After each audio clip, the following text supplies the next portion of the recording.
ฝรั่งกับคนไทยมันต่างกันขนาดไหนฝรั่งอ่ะเขาจะมีความเทคแคร์คนไทยจะเป็นสิ่งที่เราต้องการแต่ไม่เคยได้ทีเนี้ยมันรู้สึกแบบ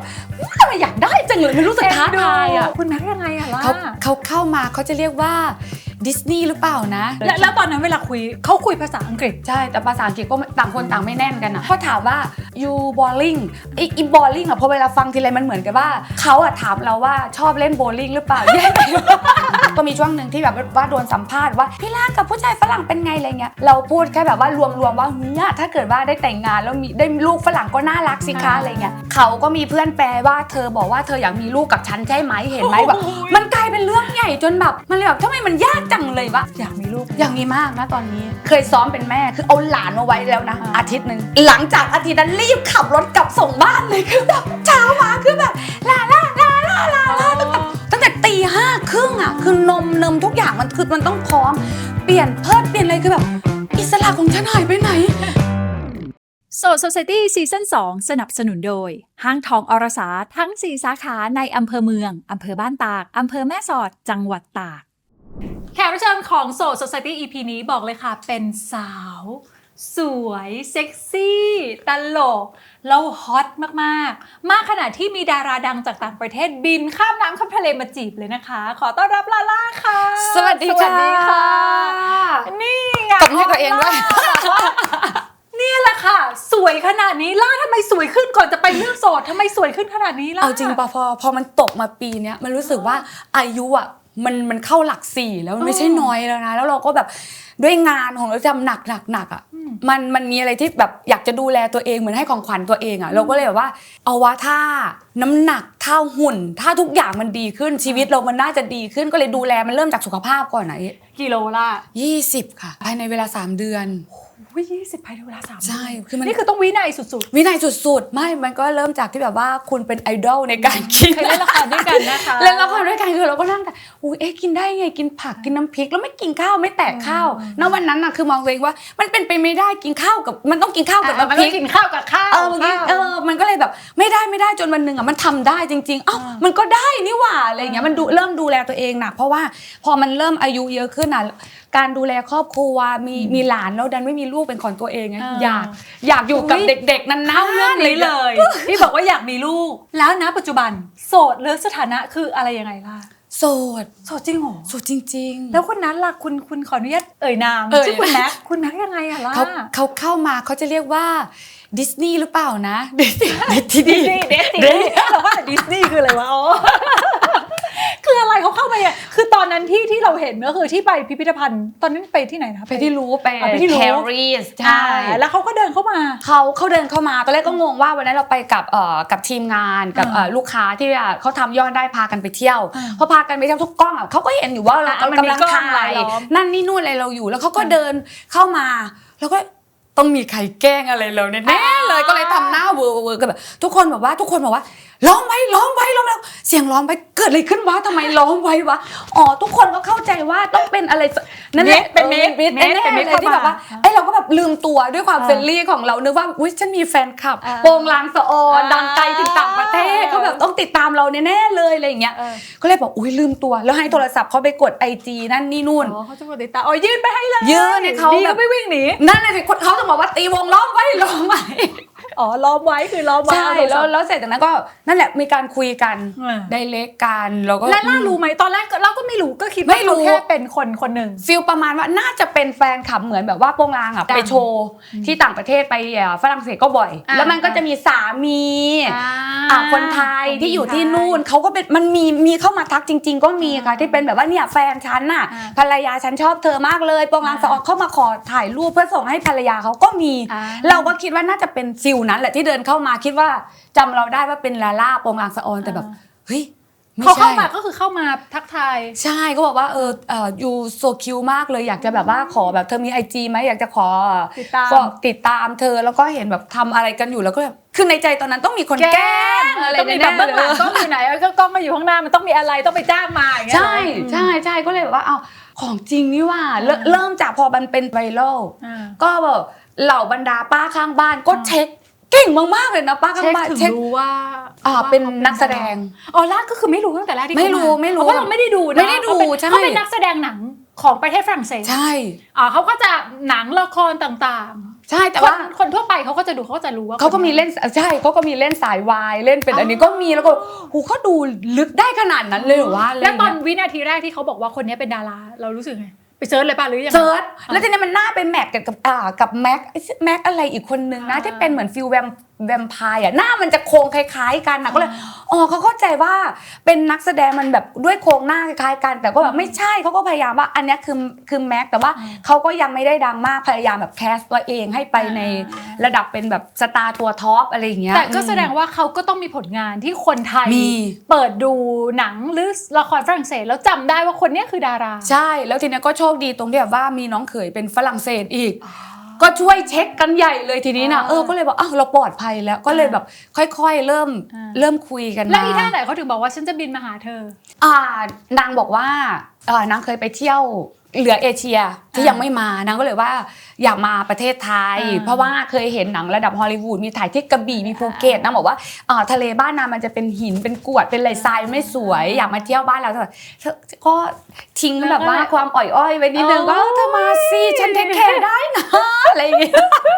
ชอบจังเลยนี่คือเสน่ห์นะพอเสน่ห์แล้วเขาก็มาเลยเขาก็มาด้วยความที่แบบว่าเขาก็หยุดพักร้อนพอดีได้10 กว่าวันแต่ใจเรานะตอนนั้นนะคือคุยว่าเปิดไว้ก่อนในเมื่อเราโสดหนึ่งสิ่งที่เรา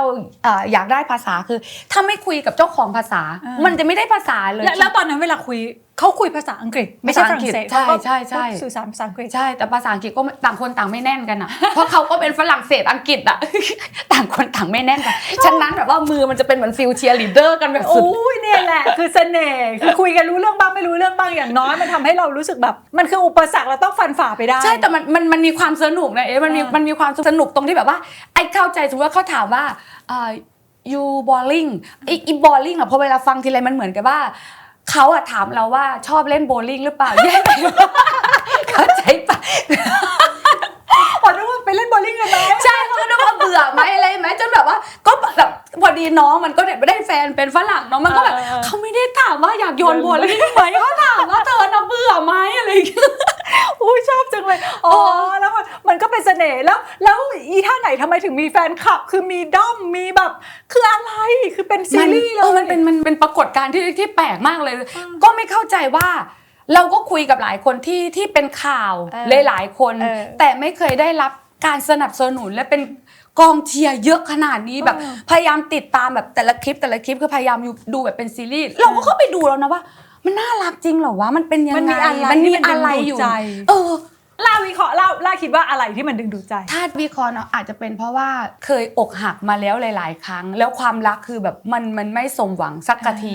พอมันมาแมทกันอะคนมันก็เลยมองดูน่ารักด้วยนิสัยของฝรั่งที่เทคแคร์ถ้าเราคิดว่ามันเป็นละครในฐานะที่เป็นคนทำละครคิดว่ามันคือละครที่มันเหมือน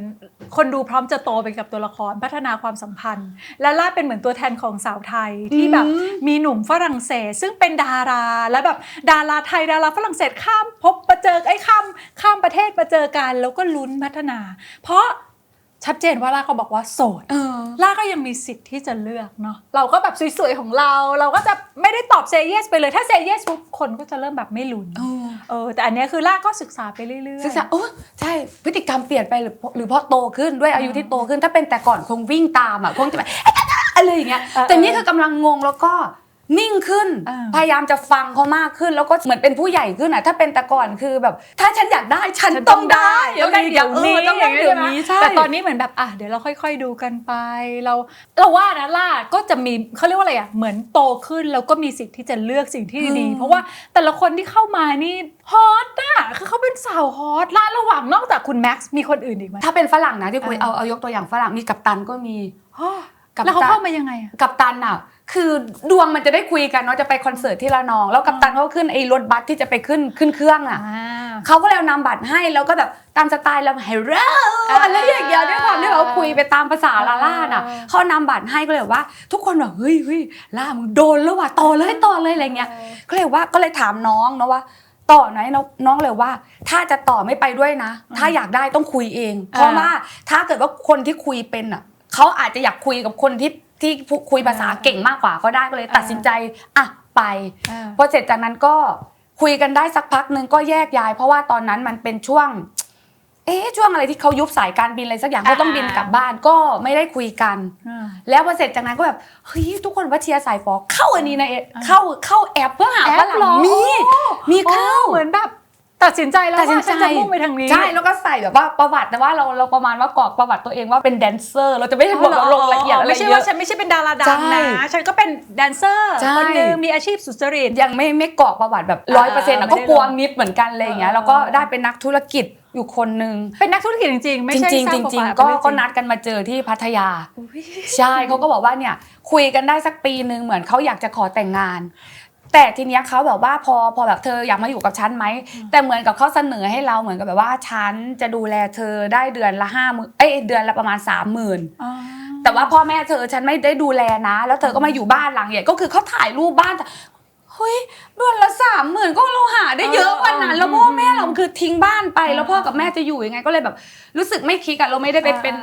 นคนใช้เขาอาจจะมองว่าเขาแต่งกับคนนี้เขามานับธรรมเนียมมันก็ไม่ได้ผิดที่มองแบบนั้นแต่เราก็ไม่ได้ผิดเพราะเราก็ดูแลพ่อแม่เราก็เลยแบบมันยังไม่ใช่อ่ะเขาเหมือนเขาอยากได้แต่เราไม่ได้อยากเทคแคร์ครอบครัวเรามันดูไม่น่ารักอ่ะได้ในความรู้สึกก็เลยเซิร์ชอีกก็คุยไปอีกไปเจอ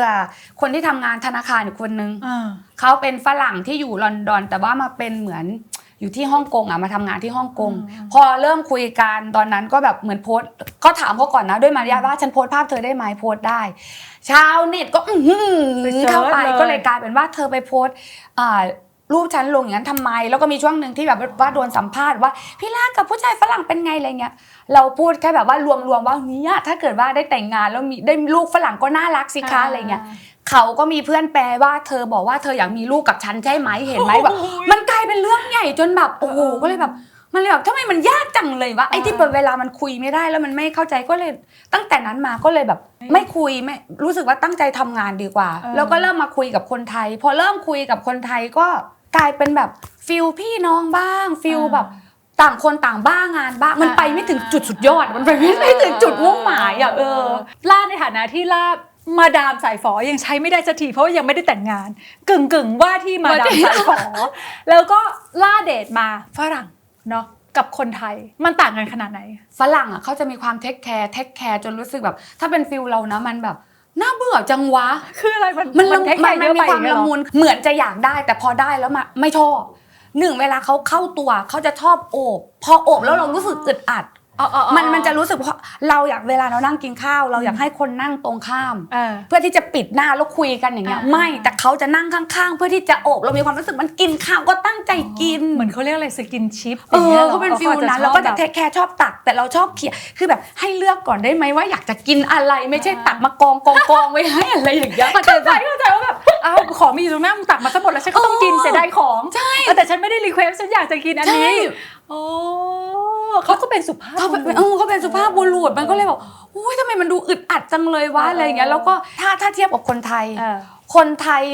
จะเป็นสิ่งที่เราต้องการแต่ไม่เคยได้ทีเนี้ยมันรู้สึกแบบทำไมอยากได้จังเลยมันรู้สึกท้าทายมันยากมันเหมือนผู้ชายที่อยากได้ผู้หญิงยากแล้วมันไม่ได้ก็จะต้องเอาให้ได้อันนี้ก็เหมือนกันใช่ตัวผู้ชายถ้าเกิดว่าเรางอนผู้ชายไทยเนาะเขาก็รู้หาวิธีง้อแต่ฝรั่งพองอนเมื่อไหร่มันจะมาวะมันไม่รู้มันไม่เข้าใจใช่และนี่ก็คือสาเหตุที่ยังคงโสดวันนี้คือเรียกว่าโสดใช่ไหมล่ะใช่ค่ะโสด 100% ไหมโสด 100%แต่โสด 100% แต่แค่มีความสุขในการคุยเพราะอย่างเงี้ยแฟนคลับชาวด้อมก็จะรู้สึกแบบพี่ล่าตัดไม่ให้คุณแม็กซ์แล้วหรอหรือยังคุยนะเพราะชีวิตเป็นของเราใช่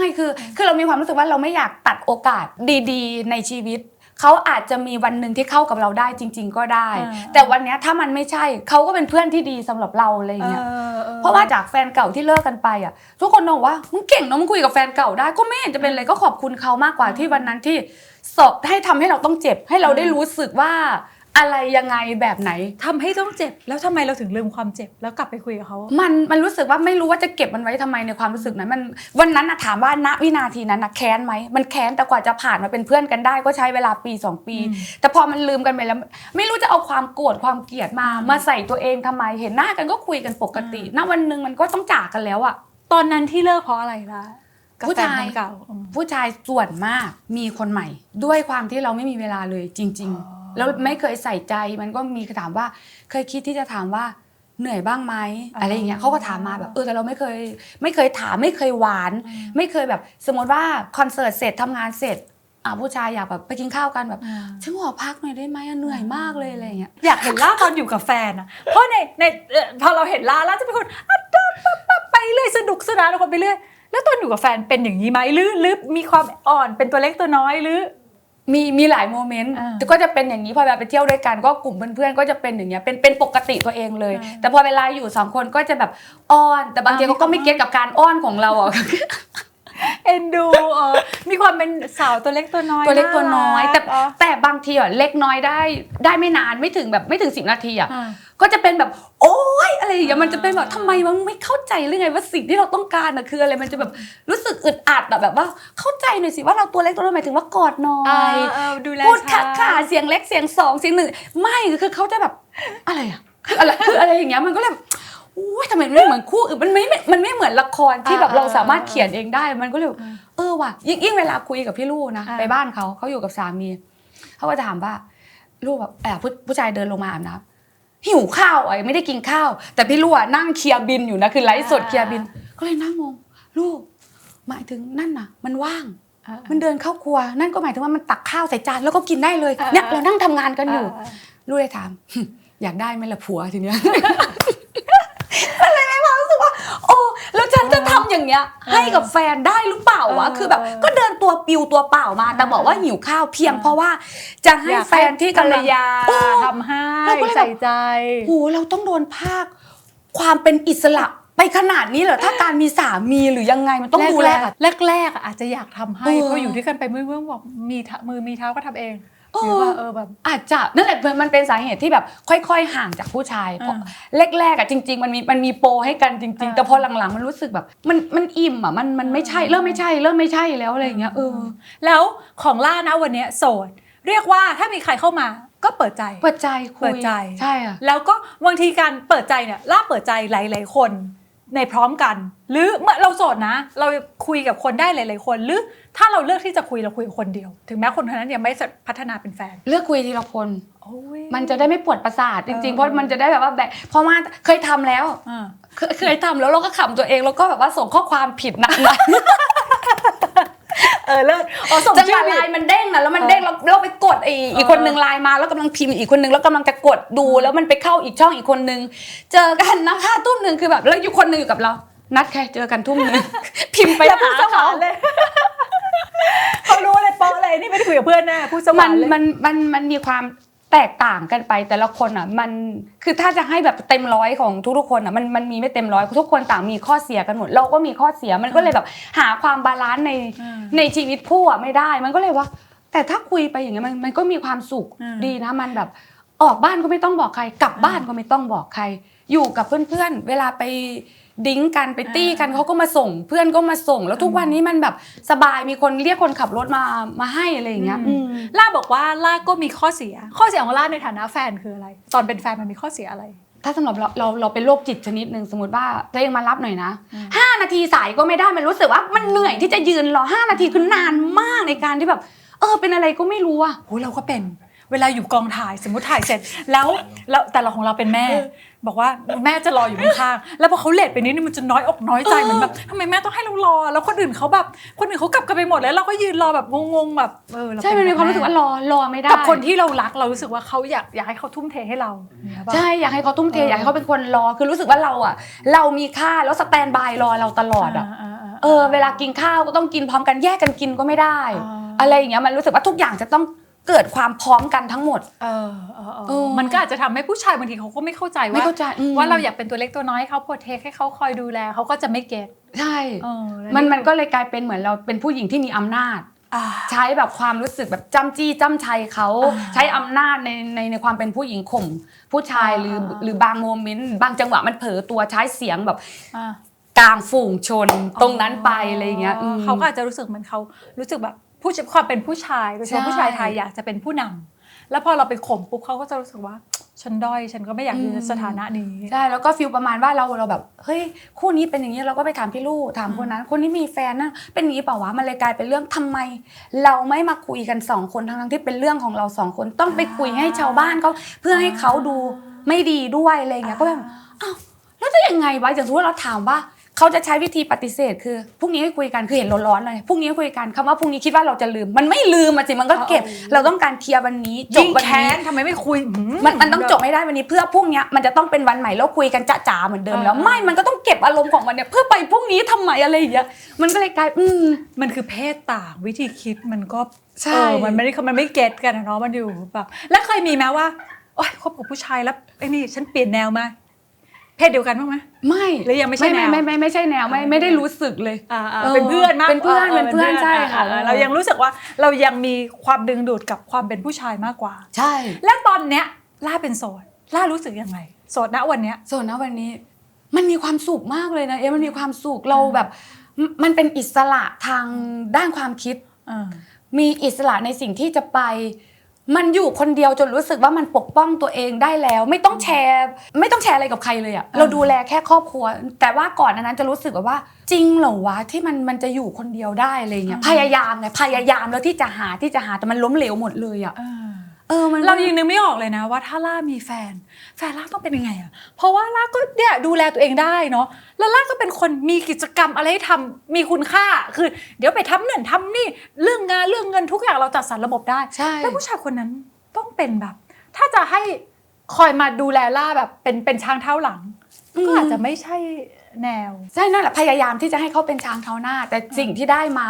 มันกลายเป็นแบบเขาไม่ยอมเดินนำหน้าเราเลยอ่ะมันเพราะเราเดินไปข้างหน้าคนที่หน้าเรามันต้องหน้าแบบมันต้องหน้ามากๆต้องเป็นคนโหค่ะมันต้องเป็นคนที่เก่งมากถ้าเป็นแฟนแม้กระทั่ง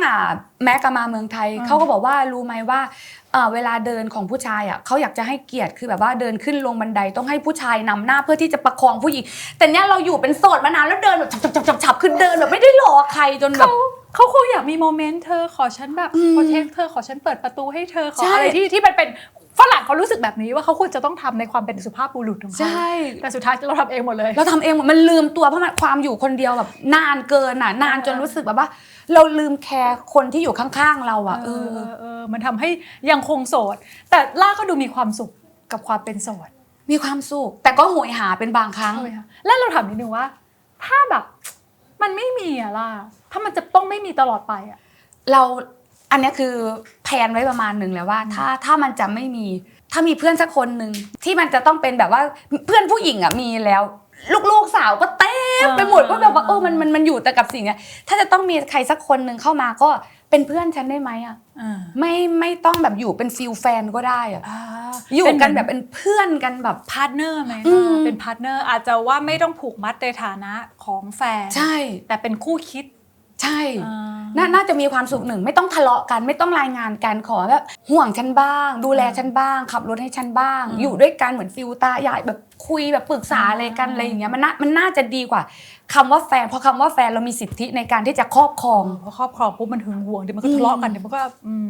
แล้วมีไหมล่ะว่าบางคนในยุคนี้สาวยุคนี้เขาก็จะมีบอกว่าโอเคเขาไม่มีเป็นตัวเป็นตนแต่ว่าเวลาเขามีปัญหาเขาใช้เงินในการแก้ปัญหาด้วยการซื้อกินมันมีนะมันมีพี่ลูกยังแนะนำแต่เราเคยแล้วเคยที่จะไปเที่ยวตรงนั้นแต่มันรู้สึกมองว่าไม่อยู่ตรงนี้ได้ไงวะคืองงกับตัวเองคือมันไม่ใช่สิ่งที่เราต้องการเราไม่อยากใช้ร่วมกับใครขนาดนั้นการซื้อเอนเตอร์เทนเราชอบซื้อเอนเตอร์เทนโดยการซื้อคอนเสิร์ตมานั่งดูแล้วเรามีความรู้สึกสนุกกับการผ่อนคลายแบบนี้ไม่คือพอเวลาใครสักคนมาแตะตัวเรามีความรู้สึกคือสภาพกูมันควรต้องประคองไปขี้ไปเยี่ยวไปอะไรขนาดนั้นที่จะต้องมีผู้ชายเด็กๆมาโอบมาอุ้มขนาดมันมีความรู้สึกว่าฉันไปเองกันมันไม่ใช่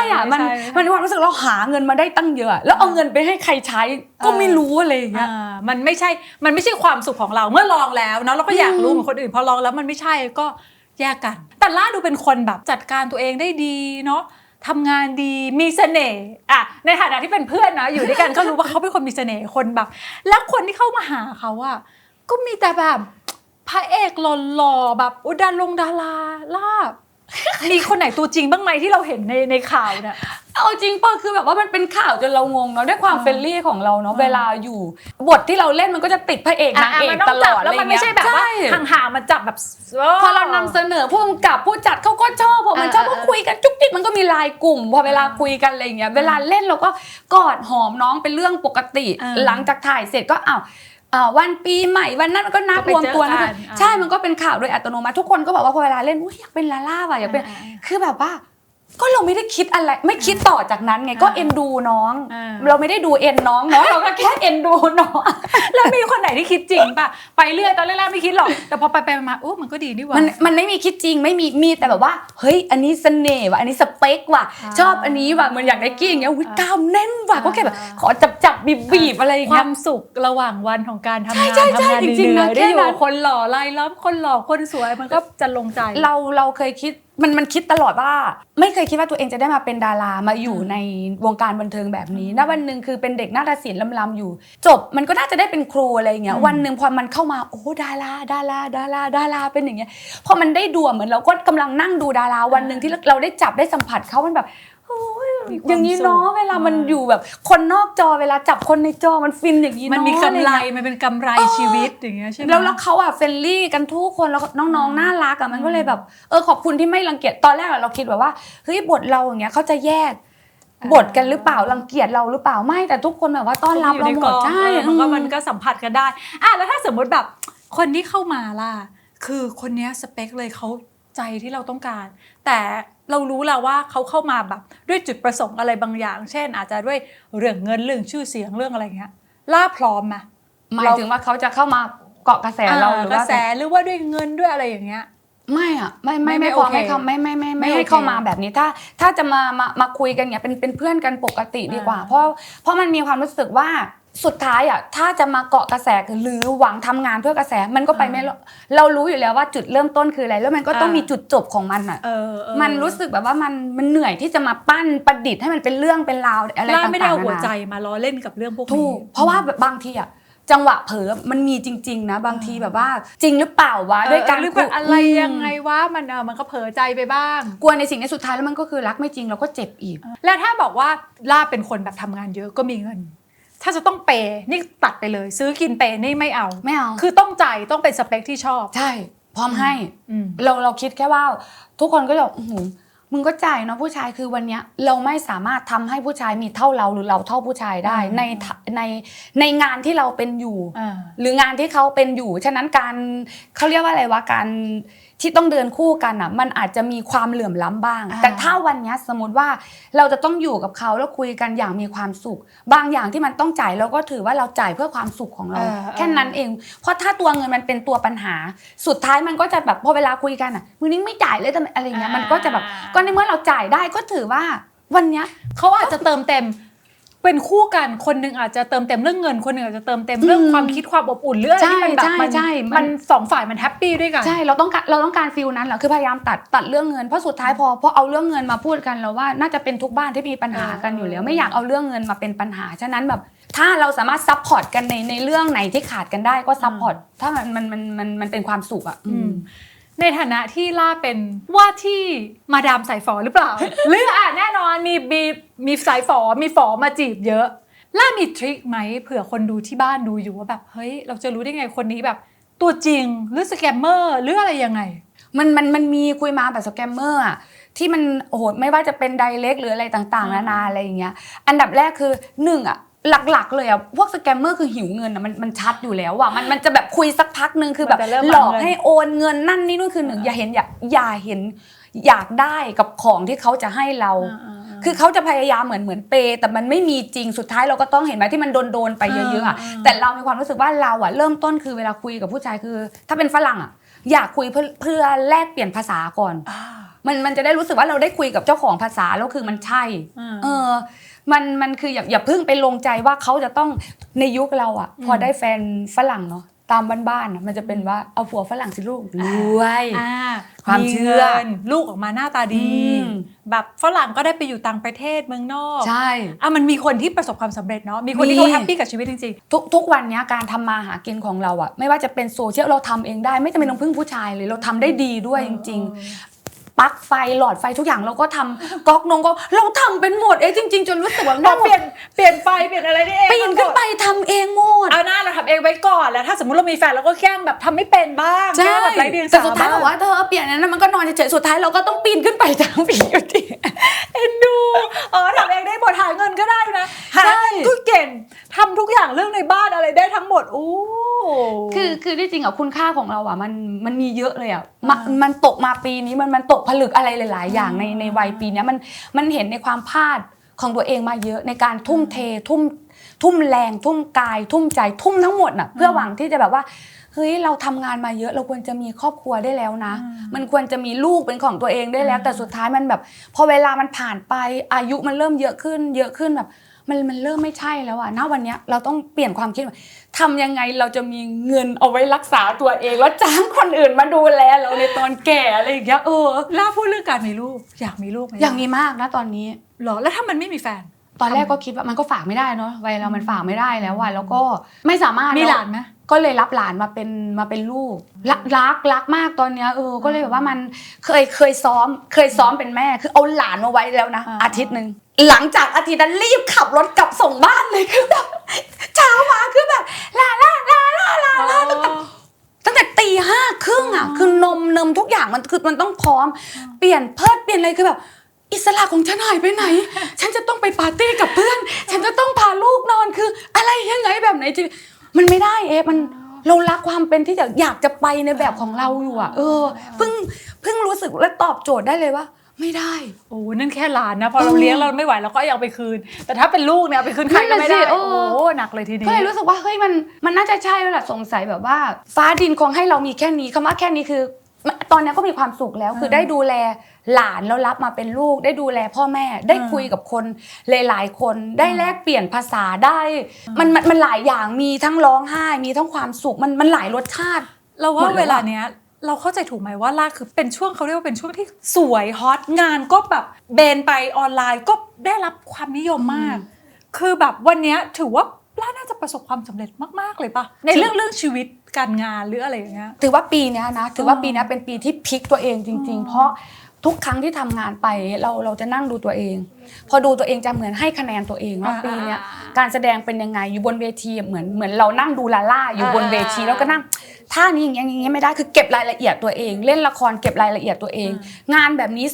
เฮ้ยละครหายหมดนั่นนี่ทำยังไงเอาตัวไปอยู่กับเด็กเลยทีนี้เด็กกว่าที่เขาเก่งโซเชียลแล้วเด็กมันทำอะไรยังไงแบบไหน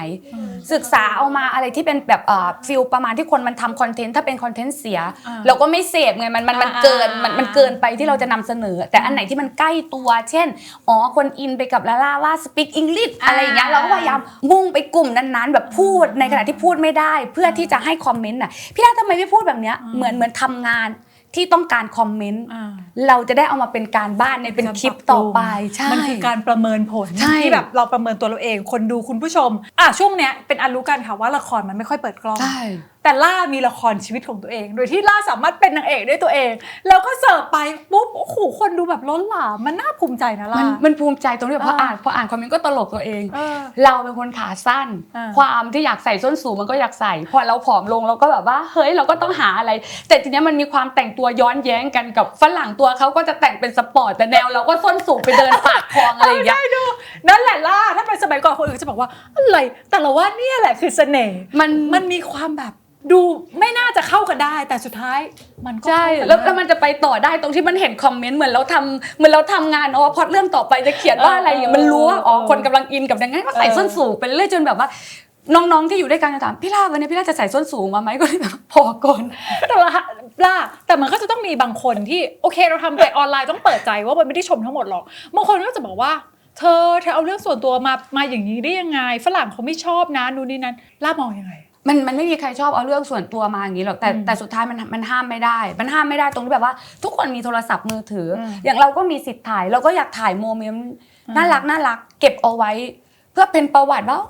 ฉันแบบว่ามีผู้ชายมาจีบอยู่นะพอฉันแบบดูแลตัวเองดีเขาก็แบบอุตส่าห์บินข้ามน้ำข้ามทะเลเป็นแบบให้ได้รู้สึกดีๆจิ้นกันนะอะไรอย่างเงี้ยมันก็แบบต่างคนต่างมุมมองแค่เราไม่เสพ คอมเมนต์ที่แบบแย่ๆแม็กก็ถามว่าเธอรู้ไหมว่ามันมีคอมเมนต์ลบคอมเมนต์ไม่ดีกับพวกเราด้วยนะอะไรเงี้ยเธออ่านไหมวะฉันไม่อ่านแล้วก็เห็นไหมฉันไม่ตอบตั้งแต่มีคอมเมนต์ตั้งแต่แบบว่าแม็กบินมาเราไม่เคยตอบข้อความแล้วไม่ได้เข้าไปอ่านเลยเพราะว่าตอบไม่ทันด้วยมันเยอะมากใช่มันรันมาเยอะมากแล้วก็เลือกอ่านแต่ข้อความดีๆเพราะมันมีความรู้สึกว่าอันไหนที่แย่ก็ไม่รู้ว่าจะเอามาใส่ใจแล้วไปแบบมันไม่ได้มีคุณค่าแต่ว่าคนที่แบบว่าสนับสนุนต่างหากที่ทำให้แบบว่าเราเดินต่อได้ตราบใดที่ล่าโอเคคนที่อยู่ในเฟรมโอเคอันนั้นก็เนาะอันนั้นก็ถือว่าที่สุดแล้วณวันนี้ถ้าให้เลือกล่างานกับความรักถ้ามันต้องเลือกสักอย่างแต่มีคนถามมาเยอะแล้วสุดท้ายเราก็เลือกงานเพราะเรามีความแต่ก่อนอ่ะเคยชูโรงด้วยความรักพอรักทีไรอ่ะพี่อีทยังนี้เลยว่าเวลาแบบเลือกความรักพอเวลางานเข้าอะไรเงี้ยพอมันเศร้าอินเนอร์ไม่ออกมันทำให้งานเสียเราทำงานกันเป็นกลุ่มไงมันไม่ได้ทำคนเดียวแล้วมันก็เป็นจริงๆทุกวันนี้พอมันทำงานออนไลน์ความคิดถึงมันออกทางสายตาอารมณ์มันออกมาจากอินเนอร์พอความรักมันแบบทำให้เราเจ็บตรงเนี้ยงานก็ต้องทำหัวใจก็สะอึกตึกมันทำงานไม่ได้จริงๆเลยนะแต่ถ้าวันนี้เราซักเซสกับเรื่องธุรกิจกับงานทั้งหลายแหละเราจะสามารถไปบริหารความรักพาไปไหนก็งานสามารถทุกวันนี้งานคืออยู่ในโทรศัพท์เราสามารถไปทำงานที่ไหนก็ได้กับคนที่เรารักมันกลายเป็นการวางแผนตรงนี้ไปแล้วเลยอยากให้แบบใครที่จะเข้ามาตอนนี้ต้องเข้าใจว่านี่คือส่วนหนึ่งของงานล่าการที่ล่าโพสอะไรนี่คือส่วนหนึ่งของการทำงานเพราะฉะนั้นคนที่เข้ามาก็ต้องเข้าใจอย่างแม็กอะตอนแรกเขาก็ไม่เข้าใจเพราะเขาบอกว่าทำไมเธอต้องมานั่งถ่ายอะไรเยอะแยะเป็นชั่วโมงขนาดนี้ต้องมานั่งไลฟ์ก็เลยว่าโอเคงั้นเราบอกแฟนคลับเธอน่ะเข้ามาหาฉันแค่คุยประมาณสัก5 นาทีแล้วก็ออกไปเพราะว่าเดี๋ยวสักพักเราต้องขึ้นสินค้าแล้วอะไรเงี้ยเขาก็ไม่เข้าใจว่าคุยอะไรนั่งอยู่อย่างเงี้ยท่าเนี้ยเป็นชั่วโมงก็ต้องไปอธิบายให้เขาฟังแต่ถ้าคนที่คิดจริงๆต้องบอกว่านี่คืออาชีพที่มีบุญมากที่อยู่ที่ไหนก็ได้สามารถไลฟ์ทำงานและหาเงินได้แล้วก็มีคนคอยซัพพอร์ตที่แบบปกติเราต้องเดินเข้าไปในห้างไปซื้อของแต่เนี่ยเธอเปิดมาที่ชั้นเดี๋ยวซื้อของชนะมีนู่นนี่นั่นคืออันนี้คืออาชีพที่แบบสุจริตและได้ทำอยู่ที่ไหนเราก็สามารถหาเงินได้มีบุญที่สุดเลยแต่ก่อนนั่งร้องไห้เราไม่เข้าใจว่าฉันกันปกติเวลาเราคุยกันมันก็คืออย่างนี้เนาะอันนี้เราคุยกับใครก็ไม่รู้แล้วมันเป็นตัวหนังสือแล้วเราก็ไ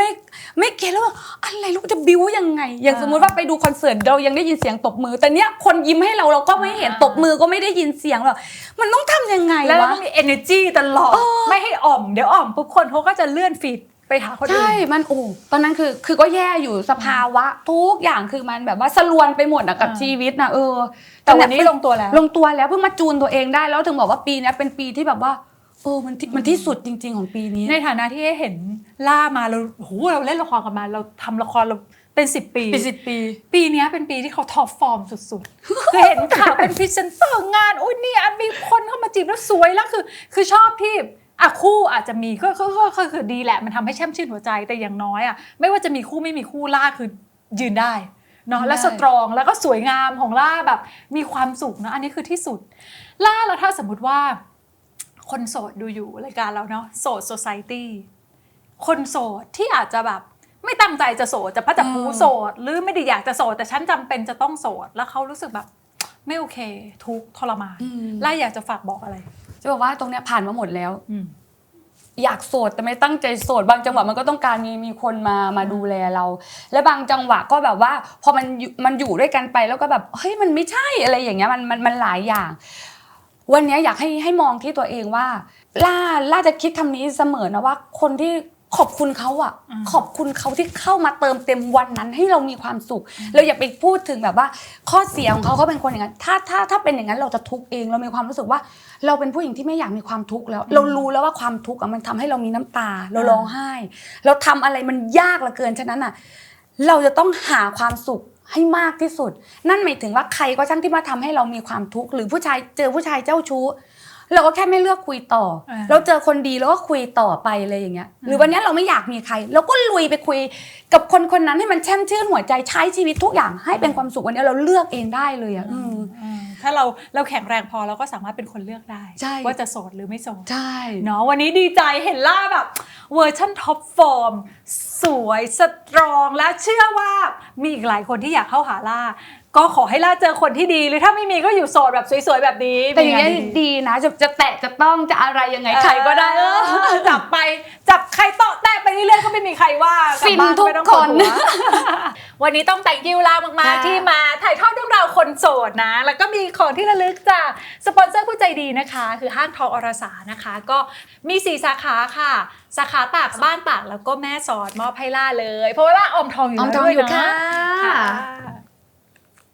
พี่ไก่มองว่าความรักคู่ชีวิตคู่นอนต้องเป็นคนคนเดียวกันไหม ไม่จำเป็นค่ะ คนที่เรารักอาจจะไม่ได้นอนด้วยกันก็ได้ ความรักข้างไหนที่เกือบจะใช่ที่แบบลงหลักปักฐานว่าคนเนี้ยฉันจะอยู่กับเขาไปตลอดชีวิต แล้วมันไม่ใช่มีไหมคะ มีค่ะ ทำไมถึงไม่ใช่คะ เขาแลกค่ะ